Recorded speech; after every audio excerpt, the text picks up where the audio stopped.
Video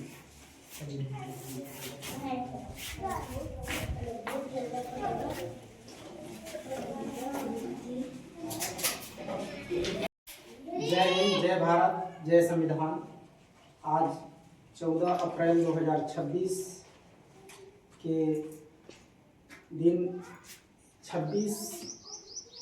2026 में आज हम लोग फिर पुनः एक बार भारत रत्न डॉक्टर भीमराव अंबेडकर जी की जयंती हम लोग मना रहे हैं ग्रामवासियों के साथ।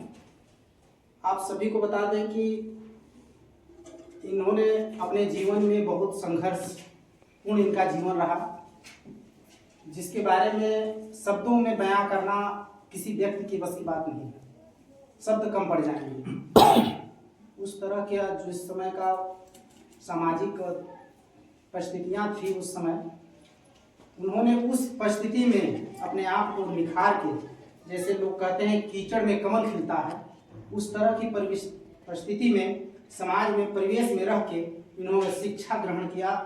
और बाबा साहब का एक नारा शब्द भी रहा कि जो व्यक्ति पढ़ेगा या शेरनी दूर शिक्षा की तरफ जोर दिया, अंध भक्ति की तरफ बिल्कुल लोगों को शिक्षा ही एक ऐसा मार्ग है, एक ऐसा तलवार है, एक ऐसा अस्त्र है जो आपको अंधकार से प्रकाश की ओर ले जा सकता है, आपके पूरे हर एक क्षेत्रों का विकास कर सकता है।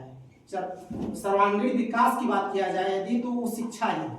तो हम सभी से आग्रह करेंगे कि आज इस जयंती पे, जयंती का अर्थ ही होता है जानना, उनकी जन्म जयंती हम मना रहे हैं। जन्मदिन मनाना मायने नहीं है, जन्मदिन तो सभी लोग मनाते हैं अपने घरों में, मगर हम उनके बारे में क्या जानते हैं। इन्होंने जिस तरह के परिवेश से अपने आप को निकाल के सामाजिक दायरे में और समाज में बहुत अनेक क्रांतिकारी सुधार किए, उन सुधारों को अपने जीवन में हम सभी लोग शिक्षित होकर अपने समाज में जो कुरीतियां हैं, जो गलत विडंबनाएं हैं, उसका विरोध करें और जो सही चीज है उसका सपोर्ट करें। ऐसे लोगों का भी सपोर्ट करना बहुत जरूरी है आज के परिवेश में। जो लोग गलत परंपराओं को हम लोग जन्म देते आ रहे हैं, उन सभी को हम शिक्षा और संस्कार और सामंजस्य बना के ही हम उसको दूर कर सकते हैं। और बाबा साहब का एक और चीज था कि संगठित रहना बहुत जरूरी है। सभी वर्गों के लोग अब समाज में संगठित होते जा रहे हैं, जागरूकता का अभियान है और शिक्षा का भी प्रभाव इसका पड़ा है। संगठित होना बहुत जरूरी है, क्योंकि एक व्यक्ति आपको मार के चला जा सकता है, मगर यदि हम लोग 4 लोग हैं तो वो कोई बाहरी व्यक्ति आपको टच करके नहीं जा सकता। हमें संगठित भी होना है, हमारे किसी भी गरीब भाई बंधु को कोई ऐसे भी टच करके न जाए, कोई परेशान न करे, कोई उसको प्रताड़ित न करे। इन चीजों पर भी ध्यान देना हमारे समाज का और बुद्धिजीवी समाज के लोग। शिक्षा लीजिए, शिक्षा का एक शिक्षक रहे सर, सुग्रीव सर कि एक शिक्षक रहे और बहुत अच्छा वीडियो उनका वायरल चलता है।